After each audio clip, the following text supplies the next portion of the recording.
Nagaan isiniif haa ta'u dhaggeeffattoota qophii daandii baaroo kun oduu har'aaf qopheeffannedha. Odicha gaaddisaa ijootu isinitti hima.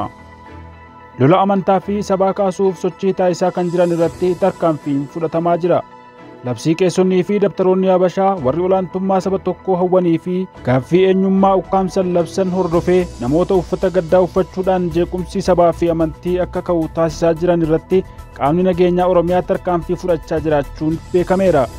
Sababa Sinodoosiin haaraa Abbaa Sawroosiin hoogganamu saboonni afaan isaaniitiin waaqa isaanii waaqessuu fi tajaajilamuu qabu jedhanii ejjennoo fudhataniif jecha gaggeessitoonni amantichaa Sinodoosii Itoophiyaa duraanii labsii gaddaa labsuudhaan akka uummanni uffata gurraachaa uffatu ajajaniiru.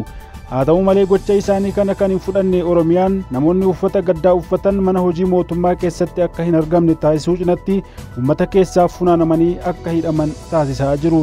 Haaluma kanaan magaalaa Shaashamannee, Ciroo fi Asallaa keessatti namoonni jeequmsa kaasuuf yaalan to'atamaniiru.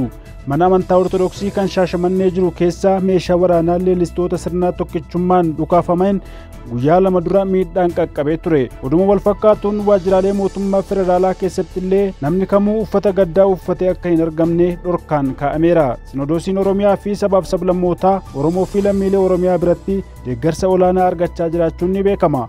Oduma amantaa Ortodoksii kanaan wal qabateen Sinodoosiin Oromiyaa fi sabaaf sablammootaa hiriira deeggarsaa waamee jiraachuun dhagahameera.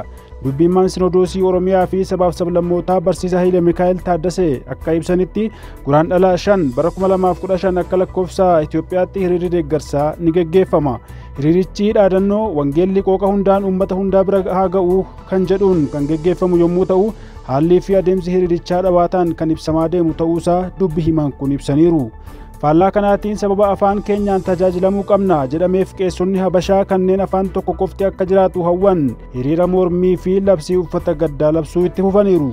Wayita lolli biyyattii keessaa uummata miliyoona ajjeesee miliyoonota baay'ee qeerraa buqqisee beelaa fi gidiraaf saaxilu kan guyyaa tokkollee ba'anii akka nagaan bu'uuf waamicha hin dhiyeessine har'a sababa mana amantaa keessatti afaan Oromootiin tajaajilli akka kennamu murtiin fudhatameef sagalee gaddaa dhageessisaa jiru.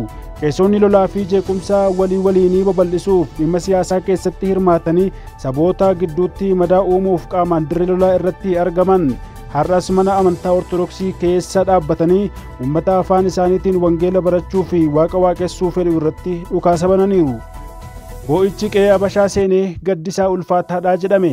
Cubbamoonni ofittoon kan saba biraa hin jaallanne, kan afaan sabootaa balfan, kan eenyummaa sabootaa ukkaamsuuf fedhii bu'uuraa isaanii ta'ee gaaffii eenyummaa mana amantaa Ortodoksii keessatti ka'een gadda labsanii taaziyaa taa'aa jiru.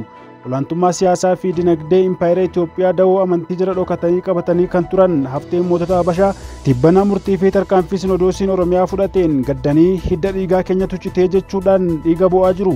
Afaan Oromoo akka afaan seexanaatti kan ilaalan, saba Oromoo akka gabraatti kan ilaalan of tuultonni eenyummaa ofii hin qabne saanduuqni isaan eenyummaa sabootaa itti ukkaamsan jalaan cabee rifaatuu guddaa itti uumeera. Haala kanaan hiriira gaddaa fi labsii boo'ichaa labsanii boo'anii wal boosisaa jiru. Faallaa kanaa garuu Sinodoosiin Oromiyaa kan gaaffii sabootaa deebisuuf of labse bifa addaan lammiilee Oromiyaa biraa deeggarsa olaanaa argachuu jira. Artistoonni Habashaa kanneen naamusa ogummaa dhiisanii fedhii impaayera tiksuu qabanis boo'icha kanatti hirmaatanii boo'anii wal boosisaa jiru. Hagamuu boo'amus gaddamus, hagamuu watwaatamus qabsoo uummataatiin diigamuun impaayeraa waan hin oolle ta'uunsaa mallattoolee adda addaatiin mul'achaa jira. Kun oduu keenya kan ammaaf qopheeffannedha. Haga walitti deebinutti nagaan.